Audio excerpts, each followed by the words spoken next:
Good morning. It's the Richie Hicks Jr. Sports Podcast, and I am your host, Richie. As my beloved New York Yankees have one foot on the banana peel, New York Giants basically played themselves out of the playoff picture yesterday. Any glimmering slight hope that they may have had has definitely died within the last couple of weeks. I think the first domino fell in the Cincinnati game. We're going to hit on NFL Week 8 review, but we're going to start it with the Fall Classic. I was on my socials yesterday and have no choice other than to just be honest and explain what I'm seeing. And what I'm seeing is utter dominance from a Dodger team that sees momentum in game one and has absolutely not looked back. They have reduced the Yankees to two ninth innings that they had a little bit of punch. That is what the Los Angeles Dodgers have done. Walker Buehler, the third straight quality start for the Los Angeles Dodgers. Aaron Judge's terrible October continues. Is this the last night that we're going to see Juan Soto in a Yankee uniform? Definitely something to consider. This is my conclusion of what the culmination of watching both my teams on the split screen gives me. It's time, and I titled it, Daniel Boone, Yankees and Giants have no more room. Of course, I'm talking about quarterback Daniel Jones. I'm talking about manager Aaron Boone. When you are constantly outclassed on the managerial side of things, on the grandest stage, in the Yankees case, I think the organization needs to take a deeper look into all of it. I profusely gave my 2 cents about game one and the mistakes that the Yankees made. Pulling Garrett Cole was one. Letting Nestor Cortez pitch to Freeman as opposed to Betts was two. And it was like the confirmation of the mistake was yesterday. Nestor Cortez came in relief duty and retired both Freddie Freeman, Mookie Betts and Shohei Ohtani.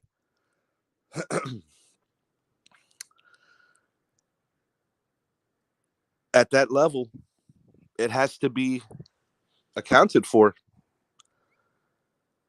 Honestly, if the New York Yankees bring back Aaron Boone next year, I don't think that they're really telling their fan base that they have the highest desire to win it all. Dave Roberts has outmanaged Aaron Boone in each and every game.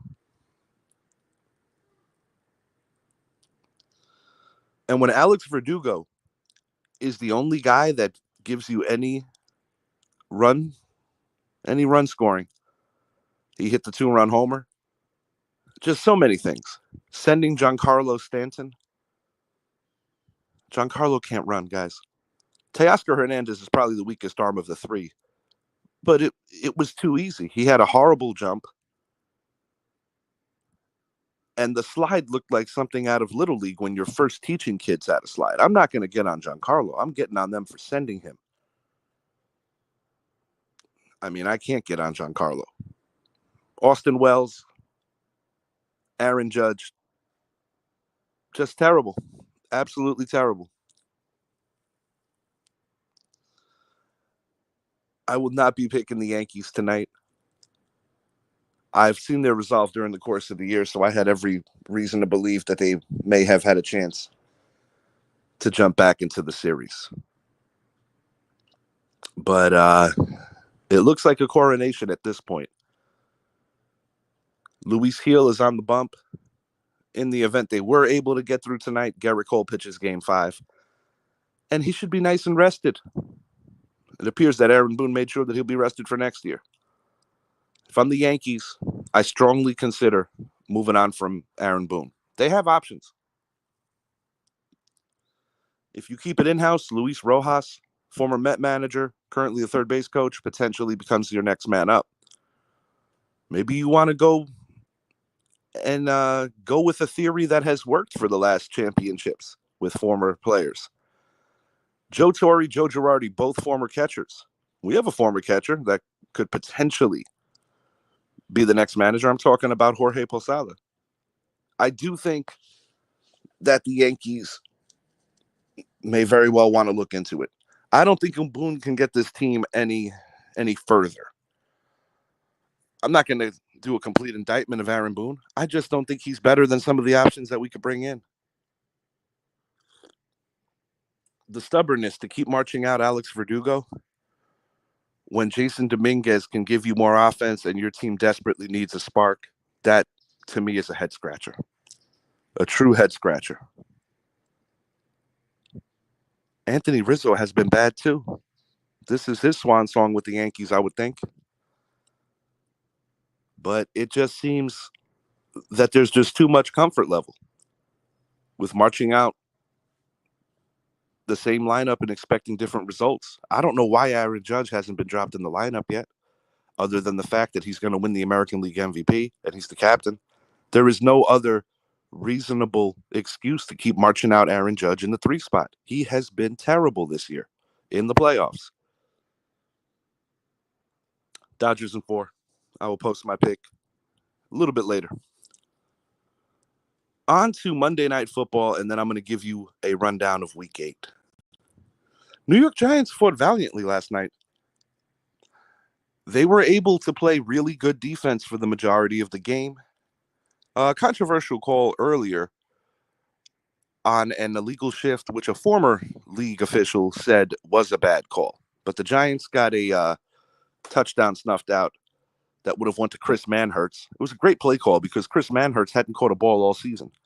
They got Malik Neighbors, but the truth is Malik Neighbors did not have to come to a complete stop, and it was broken down by a former official.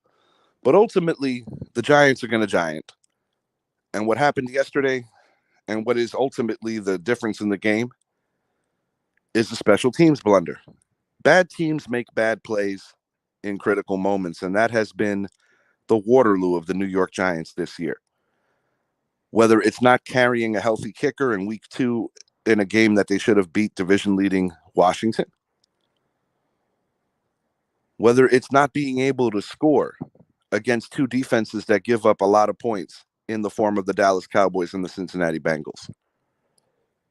And yesterday, yet again, no passing touchdowns from Daniel Jones. Tyrone Tracy made a beautiful play. Only reason the Giants even hit pay dirt. And what do? You go for 2. Take the point. Make it a 7-point game, Brian Dable. He too may be on his way out. Could be a clean sweep of managerial and coaching changes for the NFL and MLB team of my liking. But the Giants fall to 2-6. There are no moral victories. And it seems like the Giants' ceiling is just competing with teams. Their offense is still a mess. And oddly enough, I thought their offense played just a little better considering how good the Pittsburgh defense is. But a loss is a loss, and that's what the Giants keep accumulating. Next week, they play division-leading Washington in MetLife Stadium before they take on the lowly Panthers. I discussed in detail about why I think it is time for them to turn to anyone other than Daniel Jones, whether it's Tommy DeVito, whether it's Drew Lock. And the only reasonable explanation I can give is that I think this is the Giants' way of securing a top 3 draft pick.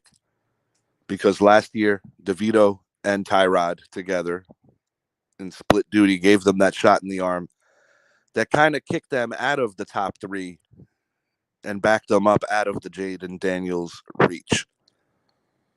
So potentially that could be what the Giants are looking at. And it is a scary thought to think that week in and week out, the Giants naturally assume that Daniel Jones gives them the best chance to win. But when you look at the career of Drew Lock, I can't really say that they're wrong on that. Drew Lock had a minimal opportunity a week or so ago, and he played bad too.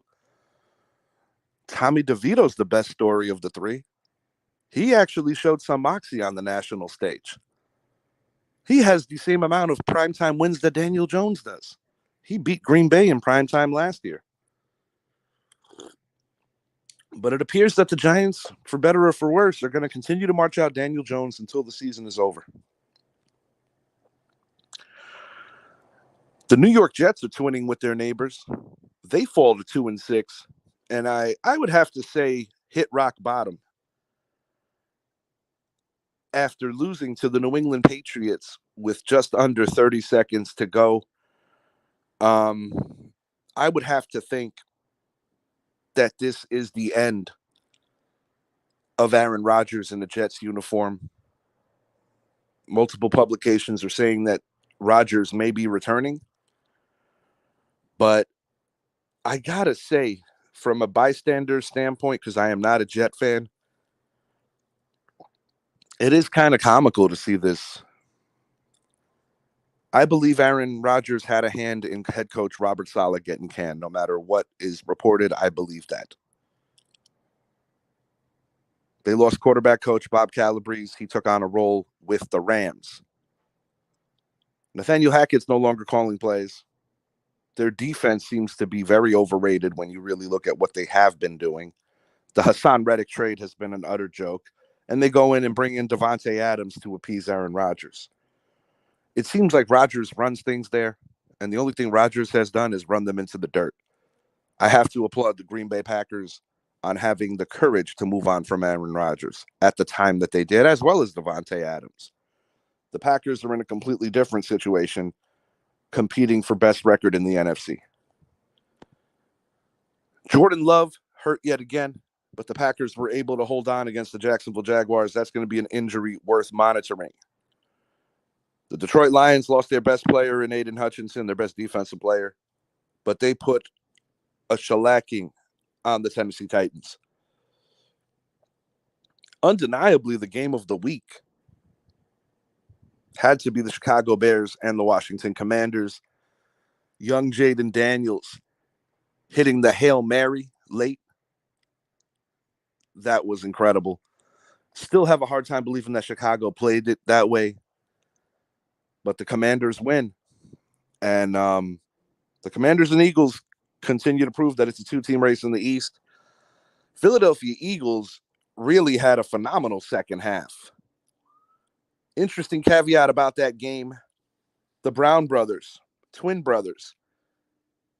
First time in an NFL game that twins have made contact and one tackled the other. First time since Rondé tackling Tiki. That's pretty cool. Seeing two twins playing at the highest level that for two different teams, that's pretty cool. Rondé and Tiki also accomplished that almost 20 years ago on the same field. Dallas Cowboys. Yes, a controversial call that could have went their way. But they still cannot beat the San Francisco 49ers, even when the 49ers are missing all kinds of people. Dallas is missing people too. It's a weird time in the NFC East. It's a weird time. The Washington Commanders are very much in the driver's seat to potentially win that division. At minimum, they have a good chance to go to the playoffs. Going back to Thursday, the Minnesota Vikings catch their second consecutive loss after starting off 5-0. That too will be interesting to see if they can keep pace with the Lions, with the Packers. And even though the Bears lost, the Bears are very much in the thick of that division as well. I've said on previous shows, anyone in that division could potentially win that division. Before I continue to move it into more football, something that really annoyed me before the Yankee game. How do you go from Derek Jeter throwing out the first pitch to that atrocious performance from Fat Joe? I'm a hip-hop fan. I love hip-hop. But that wasn't even in the stratosphere of the energy level that Ice Cube brought. I get it. Fat Joe has his IG lives, and Fat Joe is constantly on somebody's show. But that's an epic fail on the part of whoever chooses the entertainment, whether it's Major League Baseball or the Yankees themselves. New York, the Bronx, New York particularly, is the birthplace of hip hop music. They could have gotten someone else. Rakim is still alive. I could understand maybe not grabbing Nas because of the Queen's product may very well be a Met fan. But I'm sorry. Rakim's alive and you don't reach out to him? I would have done my best to get 50 Cent because he's more relevant still. That was awful. Fat Joe, Lean Back, a song that's 20 years old. Maybe that was the motivation to bring it.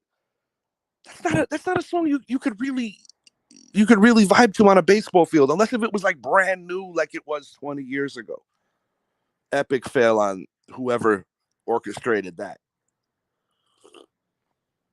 And I'm not a hater of Fat Joe, but when I think about the phenomenal lyricists that have come out of New York City, they could have done better there.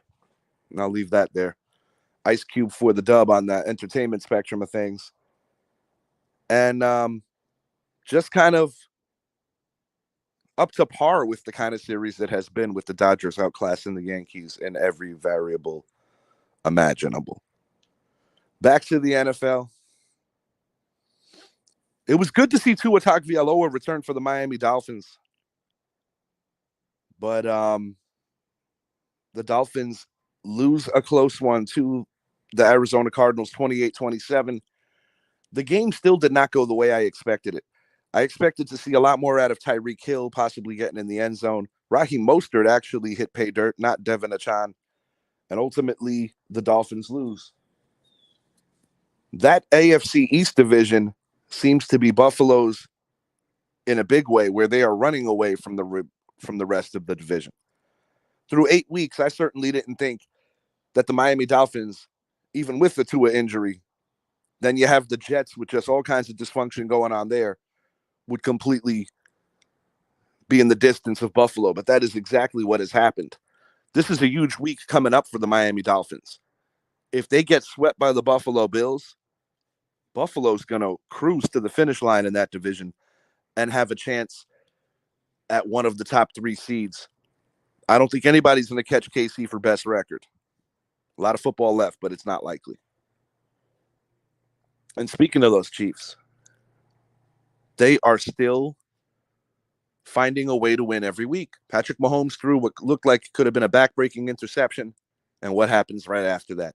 The Chiefs make a phenomenal stop yet again. Vegas Raiders, they are dysfunctional. Unfortunately, Antonio Pierce is going to pay the price for that, although it is not his creation nor his fault. Denver Broncos, Bo Nix. I got to give this young man credit. Not because they beat the lowly Panthers, but just because week in and week out, he is gradually becoming a better player. When you draft a quarterback high, or when you just, when you are turning the franchise, giving the keys to a young quarterback, you want to see these kinds of performances. We're seeing it with Jaden Daniels. We've seen parts of it with Caleb Williams, and now Bo Nix getting in on the fun. Denver Broncos have a chance at the playoffs. They are much improved. Sean Payton, after the Russell Wilson nightmare, and after even with Payton, with giving up all that draft capital, the Broncos are starting to look like there is light at the end of the tunnel, and they may very well qualify for the playoffs this year. What else on the brain? Houston Texans. CJ Stroud is still not playing up to the abilities that I think he's capable of. However, they're able to gut out a tough win against the Colts, and that qualifies for that season's sweep. Similar to how I feel about the AFC East in the AFC South, I don't really think there is a suitable challenger for the Houston Texans. Coming into the year, I really expected Jacksonville to be better, to do more. That has not happened. It's the Texans division right now. I've got to say the story of the week,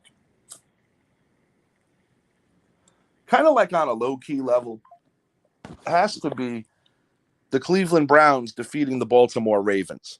As many of you know, the Cleveland Browns folded for a while, became the Ravens. Cleveland preserved the franchise, and then they came back. So whenever the Browns beat the Ravens, For that fan base, it has to feel great. But what is also incredibly interesting is the Cleveland Browns busted up the quarterback market to bring in Deshaun Watson. And for the second consecutive year, a well-traveled veteran quarterback has outperformed Deshaun Watson. Watson is injured for the year. Last year, he was injured for the year. Last year, it was Joe Flacco. He's currently backing up AR-15 in Indy. Now they bring in Jameis Winston, who played a better game in those 3 hours than Deshaun Watson has in his whole Cleveland tenure. And I say this to the Cowboys fans that are mad about Dak's contract, to the Giant fans that are mad about Daniel Jones. You can thank that organization for overpaying Deshaun Watson. They gave up on Baker Mayfield. And speaking of Baker, I feel that given the fact that there was no Mike Evans nor Chris Godwin, he did an admirable job.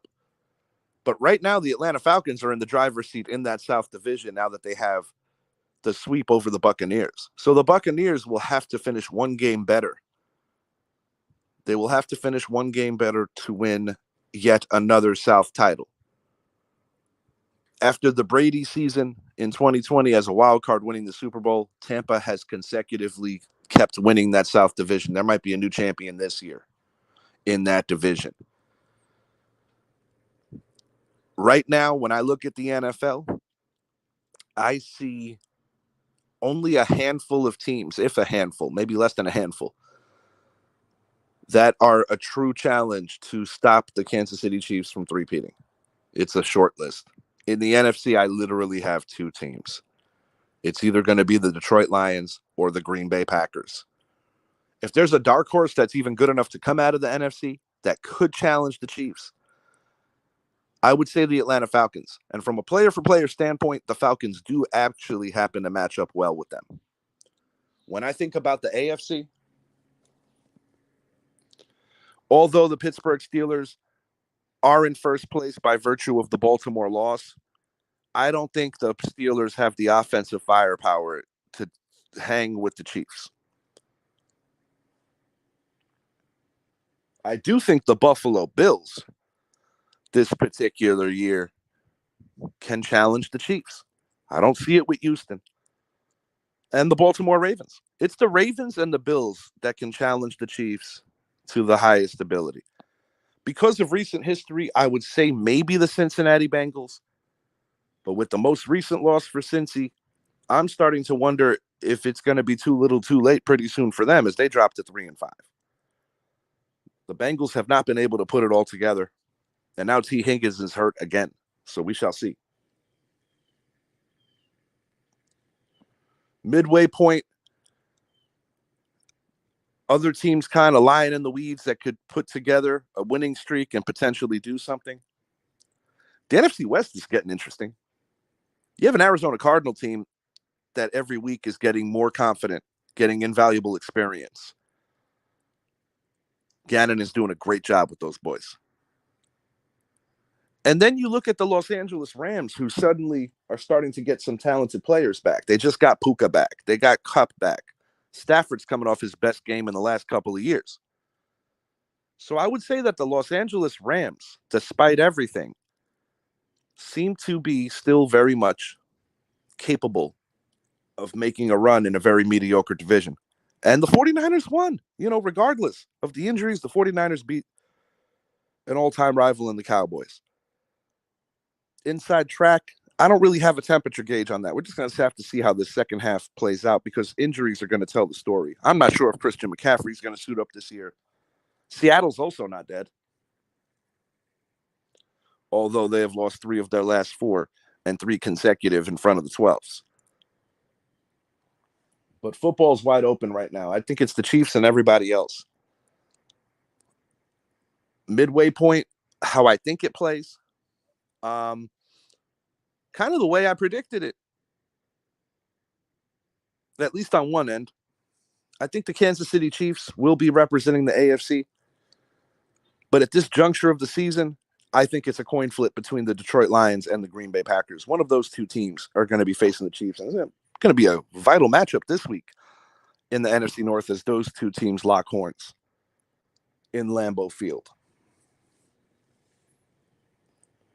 But both are potentially going to be missing people, so that's going to be something to monitor.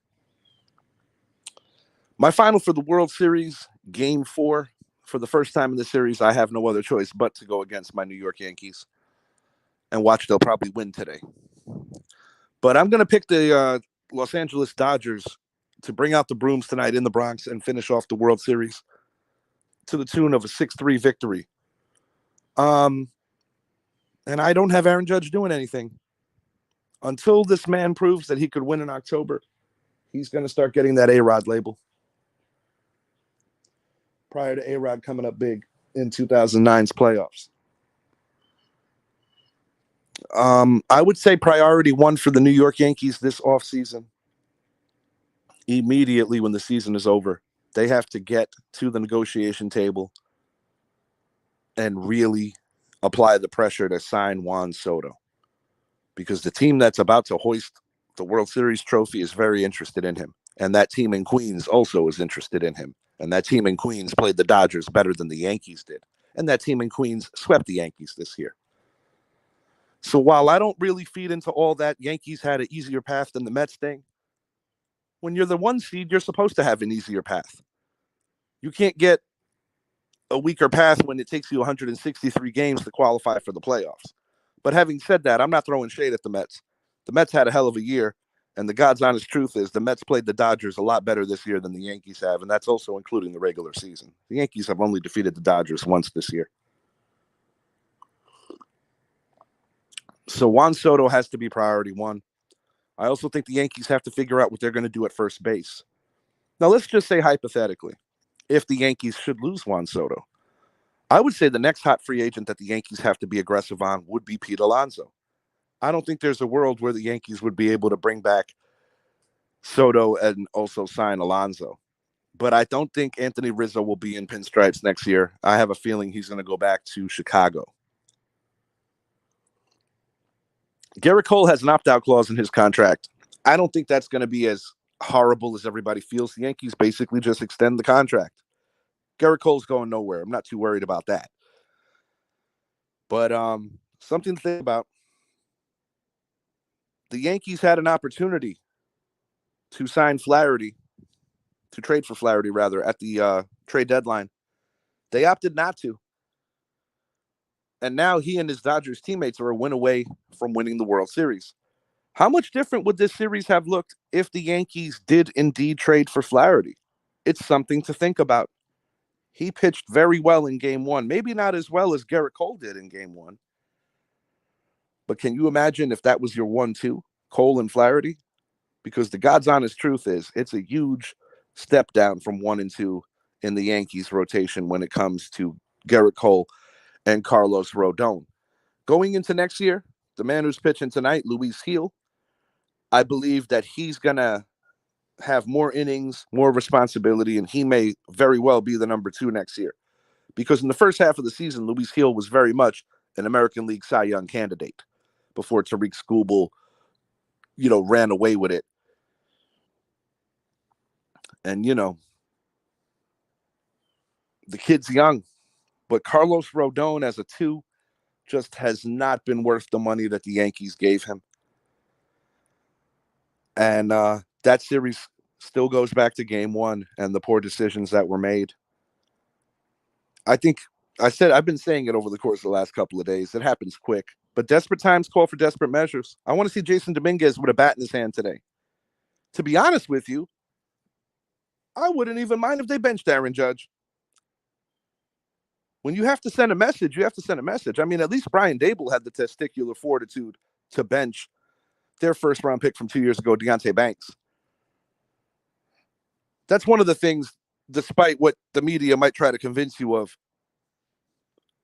Joe Shane's draft class is actually one of the better ones in the league. It might not be producing a lot of wins right now because quarterback is the most important position on the field. But I do think that with another top 5 draft pick, possibly top 3, and with another good draft, the New York Giants are not far. And the reason I say they're not far is because their defense competes each and every week. If the Giants can catch up on offense, I think they're not that far. But we shall see. Packers and Chiefs, if I had to pick the Super Bowl right now. New York Knicks suffered a loss yesterday to the Cleveland Cavaliers. Not hitting no panic buttons on the 1-2 start. It's going to take a little bit of time for all the Knicks to start gelling. But I do like this roster better than what they put out last year, and I do think the Knicks, when it's all said and done, should be the second best team in the Eastern Conference, only to Boston. The question is, as the year endures, can the Knicks close the gap on Boston and be a legitimate threat to them in the Eastern Conference Finals? I'm going to say yes, they can. But once again, that will be revealed. More than likely, we will be doing a show tomorrow or Thursday for a Week 9 NFL preview. And you will probably either see my face or at least hear my voice tomorrow, giving the Yankees their send-off and their eulogy. Until next time, I am Richie. And shouts out to my friend Daniel Jones. Daniel Jones. Did I just say Daniel Jones? Jesus, wake up, Ricardo. Daniel Nunez, as his team closes in on their first World Series in a full season since 1988. I feel comfortable enough to congratulate you early. Job well done. I would love to see my Yankees show a little heart, fight, and grit and send this thing back to LA, but it is very unlikely at this point. Announcements to come for our next show. Have a great Tuesday, everyone.